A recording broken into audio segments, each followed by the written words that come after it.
Eu sou presidente de uma comissão na Câmara que é a de legislação participativa.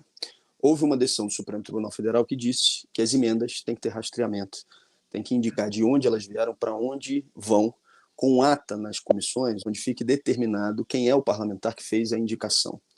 Além de ser uma decisão do Supremo, houve a aprovação de uma legislação na própria Câmara tentando se adequar àquilo que o Supremo tinha decidido.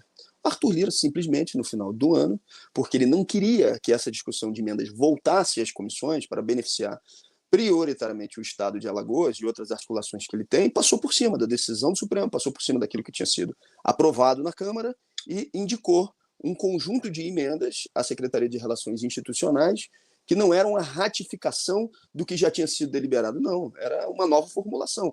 Você tinha emendas que já tinham sido discutidas e você tinha emendas novas, que foram simplesmente construídas por Arthur Lira. Nós estamos falando de aproximadamente 180 milhões de reais. E desses 180 milhões, 70 milhões de reais para ir para Alagoas. Aí eu me pergunto, se você tem uma decisão do Supremo sendo descumprida, uma decisão que também vai contra a legislação que a própria Câmara já aprovou e que tira dessa discussão presidente de comissão que são contrários a esse tipo de esquema, o que nós estamos fazendo lá?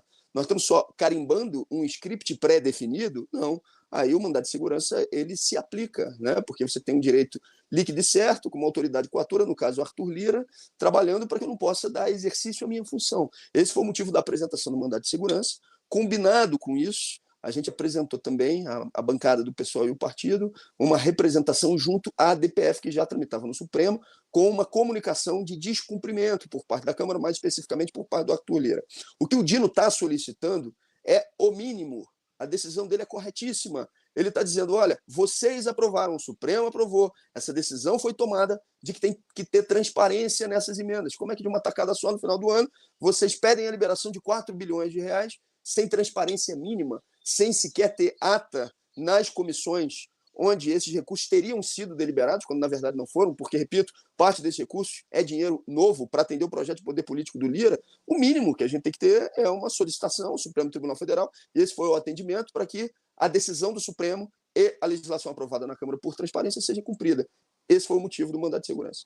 Ou se convoca sessões extraordinárias, e a partir daí se retoma o trabalho nas comissões de deliberação ainda nesse período de recesso parlamentar, para que você tenha uma discussão plena, efetiva, sobre a destinação desses recursos e a sua origem de indicação, ou se espera passar o recesso parlamentar, se reabre o trabalho das comissões, se mantém congeladas essas emendas, para a partir de uma nova deliberação, dando transparência efetiva à origem e à destinação desses recursos, para eles poderem ser, então, liberados. Se não obedecer aquilo que são as medidas de transparência determinadas pelo ministro Flávio Dino, aqueles que derem descumprimento à decisão, evidentemente vão estar sendo responsabilizados por isso. Considera, inclusive, que aqueles que já deram descumprimento à decisão, no caso mais especificamente o próprio Lira, que foi o articulador dessa ação, já tem que ser responsabilizado. A reincidência no não atendimento daquilo que ficou determinado pelo ministro Flávio Dino, evidentemente, amplia a responsabilização de quem fizer o descumprimento. Nosso objetivo não é fazer com que esses recursos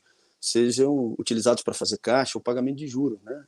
Mas é para dar transparência à efetividade e à colocação em prática desses recursos. Para você ter uma ideia, hoje o governo tem livre para a realização de investimentos 200 bilhões de reais. E emendas parlamentares, como você mesmo disse, são mais de 50 bilhões. Isso não tem o menor cabimento. Um deputado federal hoje indica mais recursos do que um ministério na esplanada para tocar as suas políticas. Ou um ministério tem que ficar de pires na mão, solicitando, implorando, pedindo a um deputado para que programas que são fundamentais tenham recursos mínimos para o seu funcionamento. Não é que eles simplesmente não queiram dar transparência, que o Lira não queira dar transparência, é que ele não pode dar transparência. Não é justificável, sob qualquer argumento, o que ele está fazendo com o recurso público.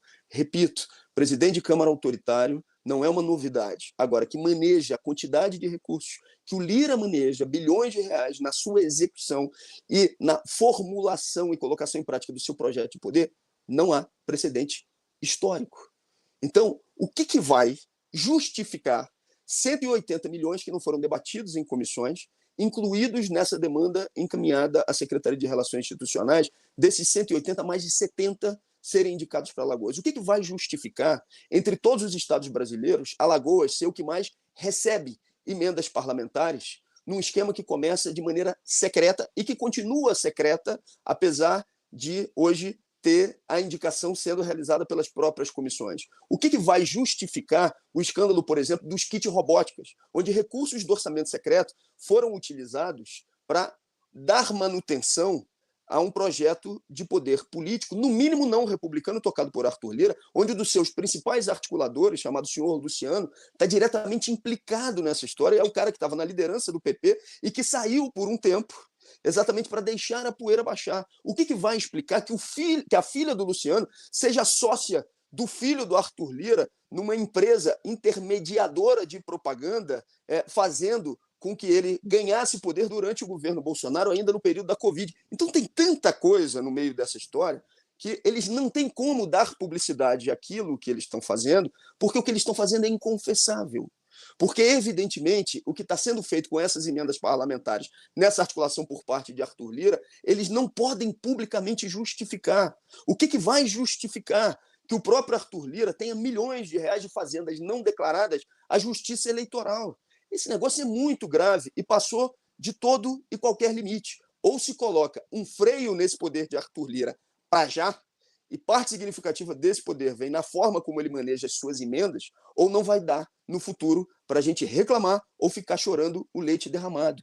Essa estrutura de poder de Arthur Lira, que passa necessariamente pela articulação, pelo manejo de bilhões de reais de emenda, tem que ser enfrentado para ontem. E o ministro Flávio Dino está fazendo isso e tem que ter o nosso agradecimento e os nossos parabéns por estar tendo a coragem política de fazer o correto.